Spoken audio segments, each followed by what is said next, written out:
নমস্কার বন্ধুরা, আমি মীরা। আপনারা দেখছেন রেনবো কিচেন। আজকে আমি আপনাদের সাথে শেয়ার করব ভীষণ হেলদি এবং টেস্টি একটি রেসিপি, পালং শাক দিয়ে ডাল। এই ডালটা কিন্তু খেতে দুর্দান্ত লাগে গরম গরম ভাতের সাথে।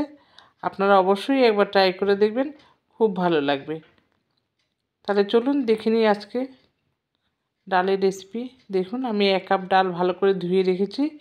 এবার আমি দিয়ে দেবো জল। আমার রেসিপিটি যদি আপনাদের ভালো লাগে তাহলে লাইক, কমেন্ট, শেয়ার করবেন। আর নতুন বন্ধুদের বলছি, প্লিজ সাবস্ক্রাইব করে আমার পাশে থাকবেন। পাশের বেল আইকনটি ক্লিক করে অল বোতামটি প্রেস করে দেবেন, তাহলে সমস্ত ভিডিও নোটিফিকেশন আপনাদের কাছে পৌঁছে যাবে সবার আগে। আর পুরনো বন্ধুদের অনেক অনেক ধন্যবাদ আমার পাশে থাকার জন্য। দেখুন, আমি ডালটায় পরিমাণ মতো জল দিয়েছি আর লবণও দিয়ে দিয়েছি একটু। এবার আমি মাইক্রোওভেনে 20 মিনিট সেদ্ধ করে নেব। দেখুন, ডালটা সেদ্ধ হয়ে গেছে, বেশ সুন্দর গলেও গেছে। এবার আমি একটা কড়াই বসিয়েছি, কড়াইতে দিয়ে দিয়েছি সর্ষের তেল। তেলটা গরম হয়ে গেলে আমি একটা শুকনো লঙ্কা ফাটিয়ে দিয়ে দিলাম। এবার দেব কালো জিরে। এবার আমি কুচিয়ে রাখা পালং শাকগুলো দিয়ে দেব।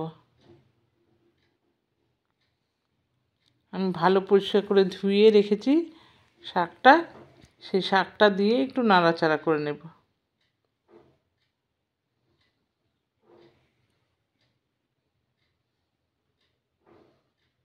খেতে কিন্তু দারুণ হয়েছিল।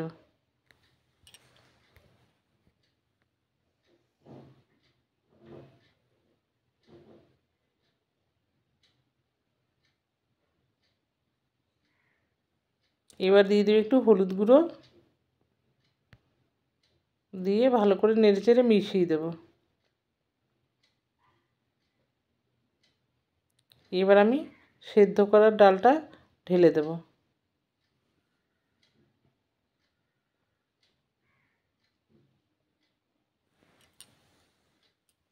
নেড়েচেড়ে ভালো করে মিশিয়ে দেব।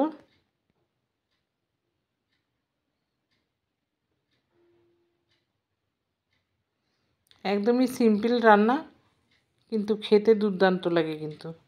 এবার দিয়ে দিলাম কয়েকটা কাঁচা লঙ্কা।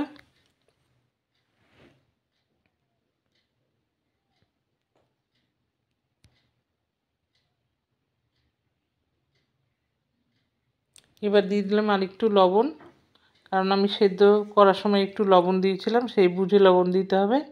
আর দিয়ে দেবো একটু স্বাদ মতো চিনি। ডালটা ফুটে গেছে, দেখেছেন।